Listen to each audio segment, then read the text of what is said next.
Hello FPL managers and welcome back for another video. My name's Jack and today we're starting a new video series where we look over the most informed players in FPL over the last 5 weeks and have a look at their stats and upcoming fixtures to see if there are options you guys should consider for your squads and kind of shine a light on some players that maybe have a low ownership that you guys could consider taking a look at.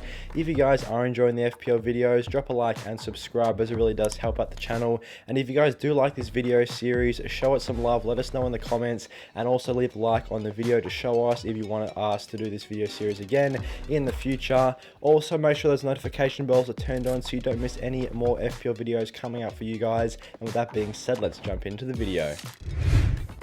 So let's take a look at the 3 players with the highest points per game across their last 5 matches in FPL recently. The first one here is Marcus Rashford. Obviously, he's an extremely popular pick, coming in at 7.2 million. Not too much of a surprise to see him average 10 points per game over his last 5 matches for Manchester United. He's been absolutely sensational. I think he's a player that everyone should look to have in their teams with a 51.8% ownership. He's already in the majority of teams, but if you don't have him in, I think even with this week against Liverpool away, is a great option to have in the sides.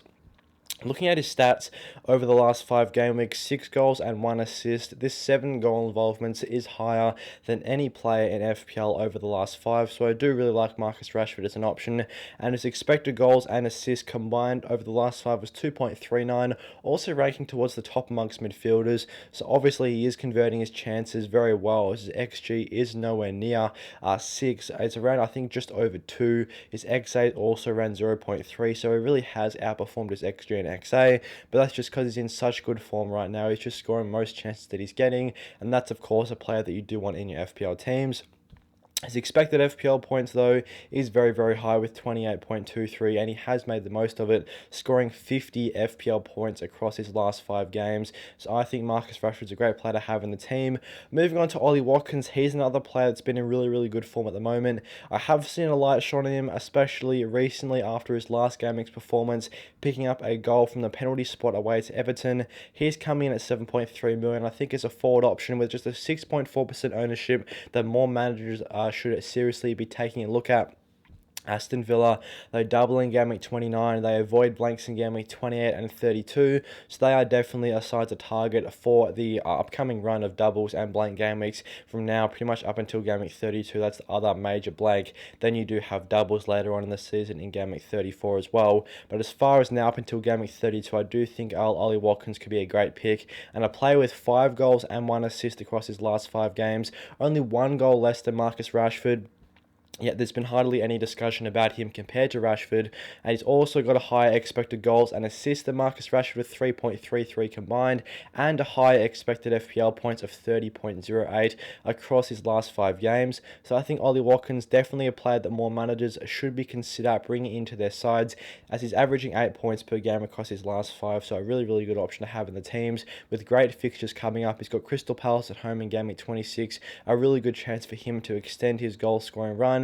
And he has been able to provide chances for his teammates as well, also picking up the extra assist. So if you are looking for a really good forward option as that 3rd forward slot, maybe you're looking to get rid of Eddie Nketiah, maybe drop down Harry Kane to someone to afford a premium elsewhere, or if you're not keen on going for Tony just because he's a couple of yellow cards away from a suspension and you want a safer pick, then Ollie Watkins could be a really good option here at a little bit cheaper at 7.3 million. Another forward option that I really wanted to discuss, this was actually a comment sent to me in one of the recent videos, was what do I do if I don't have £7 million for a forward option? I can't spend a little bit less. I've got Nketiah right now.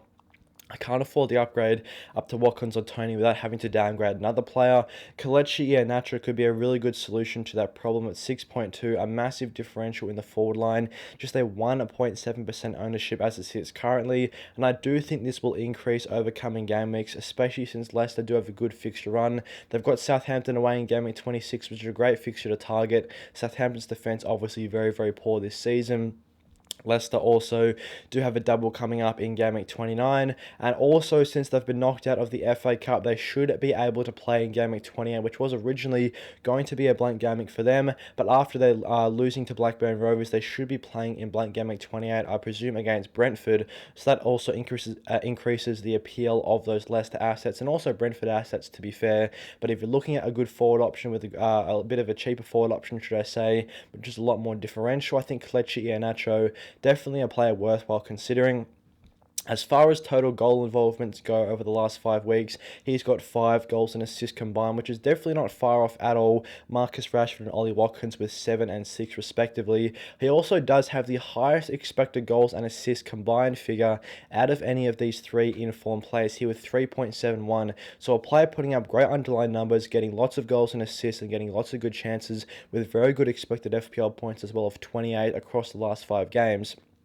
One, worthwhile considering at 6.2 if you want a cheaper option, a more differential option compared to some of those other £7 million forwards in Watkins, Tony. Obviously, those two are very popular picks right now.